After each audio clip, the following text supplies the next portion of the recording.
પૂર્ણિમાના દિવસે કરી લો પીપળાના વૃક્ષની નીચે આટલી વસ્તુ અર્પણ અને કરો દીવો, તમામ પ્રકારની જીવનમાં શાંતિ, ઉન્નતિ અને પ્રગતિની પ્રાપ્તિ થશે. વાલા ભક્તજનો,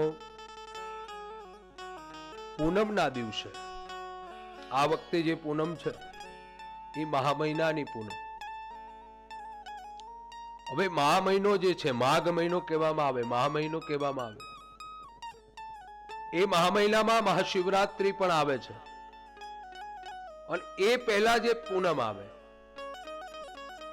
હરિ અને હર બંનેનો સમન્વય બતાવે છે. ભગવાન કહે છે, ગીતાજીમાં કીધું છે કે વૃક્ષમાં હું પીપળો છું. ભગવાન વિષ્ણુ પોતે બોલ્યા છે. એ પીપળાના વૃક્ષની નીચે ઘણા લોકોને સુખ અને શાંતિની અનુભૂતિ ન થતી હોય.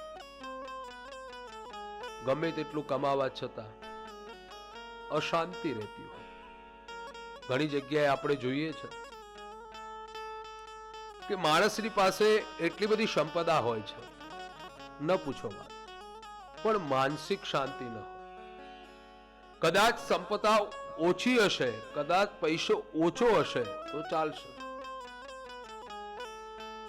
પણ માનસિક શાંતિ એ બહુ મોટી વસ્તુ છે. મનને શાંત રહેવું જોઈએ. તમારું મન વિચલિત ન થવું જોઈએ. તો એની માટે શું કરવું જોઈએ? તો એમાં પૂર્ણિમા છે.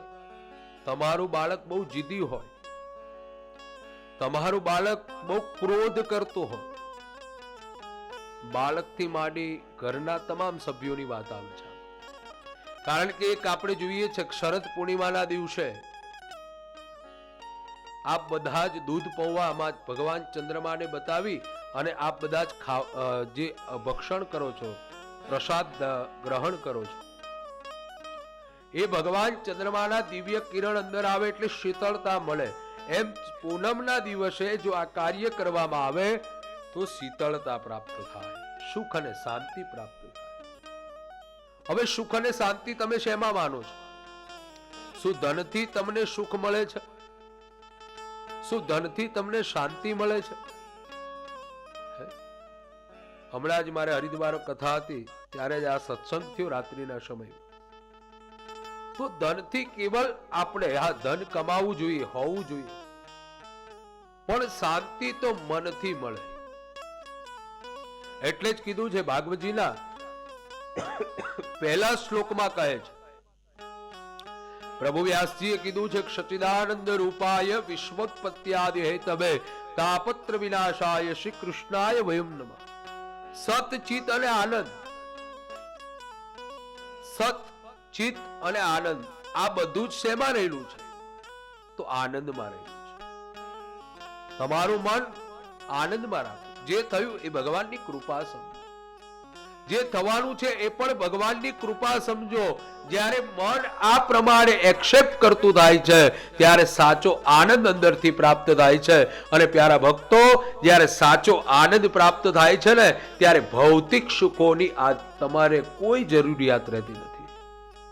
પણ જે જીવ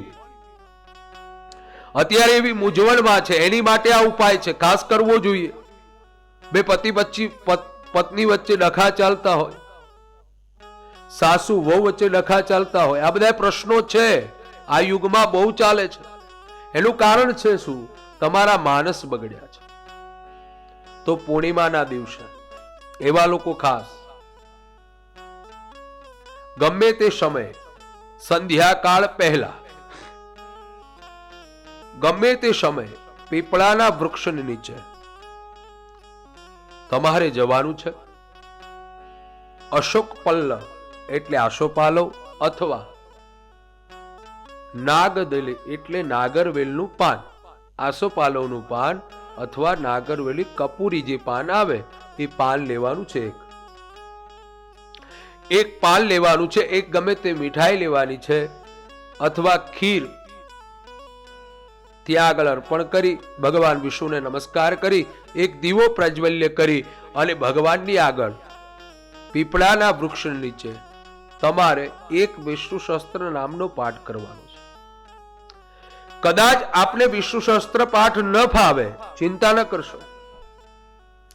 કદાચ તમને વિષ્ણુ શસ્ત્રનો પાઠ ન ફાવે તો તમે ઓમ નમો ભગવતે વાસુદેવાયની 5, 1, 51, 11 જે માળા થાય એ માળા કરવાની છે અને ભગવાન વિષ્ણુને પ્રાર્થના કરવાની કે હે પ્રભુ મારા ઘરમાં સુખ અને સમૃદ્ધતા પ્રાપ્ત કરજો. આ પ્રમાણે તમારે પૂર્ણિમાના દિવસે પ્રાતકાળથી સંધ્યાકાળના સમય સુધીમાં આટલું કાર્ય કરશો, ચોક્કસ ભગવાન નારાયણની પરમ કૃપા પ્રાપ્ત થશે અને તમારા જીવનમાં રહેલા દુઃખની ઘડી દૂર થઈ અને પરમાત્માની પરમ કૃપા પ્રાપ્ત થશે. તો પ્યારા ભક્તજનો, વિશેષ માહિતી પ્રાપ્ત કરવા માટે નીચે આવેલા નંબર ઉપર આપ કોન્ટેક્ટ કરી શકો છો. અને સાથે સાથે દિવ્ય વાત આપને એ પણ હું જણાવું છું કે આવનારા ચૈત્ર માસમાં શ્રીમદ ભાગવત કથા સપ્તાહ જ્ઞાન યજ્ઞ નું આયોજન રાખેલ છે. તો જેને એમાં પોતાના પિતૃના ઉદ્ધારણ અર્થે નામ નોંધાવવું હોય અને પાટલો નોંધાવવો હોય એ નીચે આવેલા નંબર ઉપર સંપર્ક કરી કોન્ટેક્ટ કરી શકે છે. સાથે સાથે રૂબરૂ મુલાકાત માટે આણંદ જિલ્લો, તારાપુર તાલુકો, મોરજ ગામ, ઉમિયા માતાજીના મંદિરે રવિવાર અને શનિવારે આપ રૂબરૂ મુલાકાત કરી શકો છો. સૌને રાધે રાધે.